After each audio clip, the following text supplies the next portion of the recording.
Yo, what is that face this guy is making, bro? What is that face? Oh my. This Boruto episode 246. Oh man. It is a bit sad. I'm not gonna lie. Kagura died. And I'm like, yo, come on. Like, they took him out in the most bougiest way, bro. They took him out by some bootleg looking ass villain. Like, who is this guy? Funamushi, bro. Like, come on. Matt went behind Kagura and he looks like a certain type of protagonist in my eyes, bro. Don't get me wrong with that. But my man stabs him through the chest and destroys him. Like, bruh. So Kagura is dead. This guy died by the most bootleg looking ass villain I've seen in the series. Like, it's not even funny. Like, I mean, at least Mujino died by Ao. Old man Onoki died using his last jutsu. And then you have Kagura here, who dies by a nobody, bro. What is this? Come on. But what really gets me are the scenes in this episode, the animation, everything. I like some of the facial expressions, especially in the previous episodes, but in this episode, it threw me off completely, especially Boruto's raging karma when he sees Kagura dead and he attacks Funamushi, and then Boruto's crying face, and on top of that, Boruto's face when he's looking at the moon. I think they gave him all the messed up looking faces. And then you see Kawaki. Kawaki has a weird chibi looking face. It looks kind of weird. I don't know why. It just doesn't sit right with me. This episode did not sit right with me, especially the death of Kagura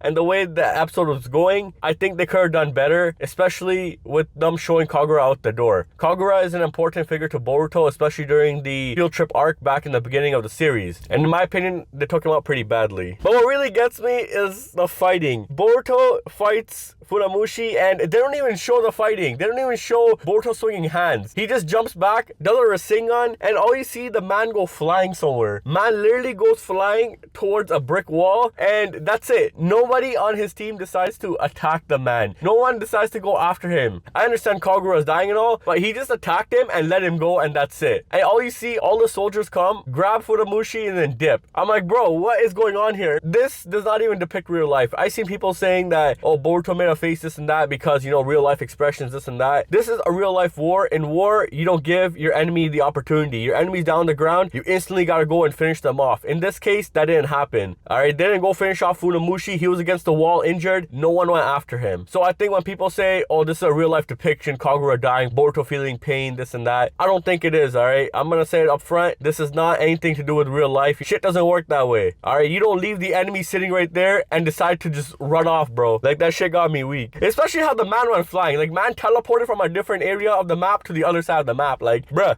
shit got me weak still. So a couple of things that happened in this episode. Kagura tells Boruto to protect the village, and what I think that's gonna happen is in the future, most likely in the time skip, I think Boruto's gonna come back to the hidden mist and he's gonna protect it. And this is gonna be the cold-hearted Boruto that we've seen in chapter 1, episode 1. Though I'm not sure if he's truly cold-hearted or not, but more of a sad Boruto. He may come back to live up to Kagura's promise to protect the hidden mist. And if an arc like this happens in the anime time skip, then it could be that when Boruto is a rogue, he might meet Sarada and Mitsuki if they have to run a mission again in the hidden mist. So Boruto may meet them in the future in the hidden mist and he's gonna protect it. Kagura tells Buntan that he's grateful. I think Kagura actually saying that to Buntan. I think Buntan's gonna be the next Mizukage. And also her relationship with Sarada has been growing since the beginning of this arc. And I think what they're foreshadowing is that her and Sarada are both gonna become the Kages in the future and they're gonna have a good relationship with each other. Just like how Naruto and Gaara was. It's gonna be Sarada and Buntan. And it does make sense in that way because she's not closer to any other type of village except maybe Shinki and them, but she barely ever interacted with Shinki. At least in this, she's actually interacted with Buntan and the rest of the group. So getting on, Boruto cries when Kagura dies. Bro, his face got me weak. I'm not gonna lie, bro. Like, I don't know. I think they did them wrong. I think they did everybody wrong this episode.